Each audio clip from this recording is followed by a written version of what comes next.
ప్రతినిధులకు, జిల్లా న్యాయమూర్తులకు, ప్రభుత్వ అధికారులకు, ఇతర ప్రముఖులకు, పాత్రికేయులకు, కార్మికులకు, కర్షకులకు, విద్యార్థినులకు, స్వాతంత్ర సమరయోధులకు, తెలంగాణ ఉద్యమకారులకు 80వ స్వాతంత్ర దినోత్సవ సందర్భంగా అందరికీ నా యొక్క శుభాకాంక్షలు.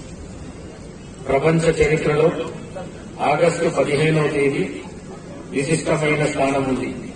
2 శతాబ్దాల పాటు విదేశీయుల నిరంకుశ పాలనలో నలిగిన మన జాతి స్వేచ్ఛ వాయువులు పీల్చిన మహత్తరమైన రోజు ఇది.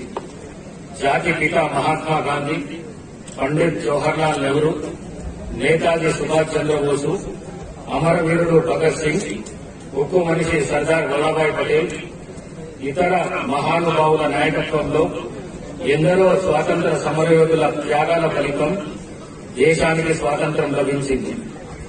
డాక్టర్ బిఆర్ అంబేద్కర్ గారి ఆధ్వర్యంలో రూపుదిద్దుకున్న మన రాజ్యాంగం ప్రపంచ దేశాలకు ఆదర్శంగా నిలిచే ప్రజాస్వామ్య దేశంగా భారతదేశాన్ని నిలబెట్టింది.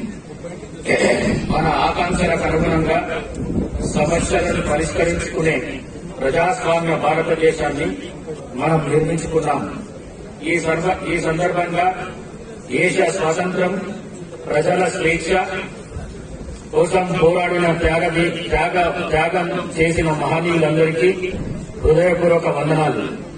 తెలంగాణ రాష్ట్ర గౌరవ ముఖ్యమంత్రి శ్రీ యనుమల రేవంత్ రెడ్డి గారి సారథ్యంలో రాష్ట్ర ప్రభుత్వం ప్రజా సంక్షేమం కోసం జిల్లాలో ప్రతిష్టాత్మకంగా అమలు చేస్తున్న వివిధ అభివృద్ది కార్యక్రమాలు, సంక్షేమ కార్యక్రమాలు మరియు సాధించిన ప్రగతిని మీతో పంచుకోవడం నాకెంతో సంతోషంగా, ఆనందంగా ఉంది.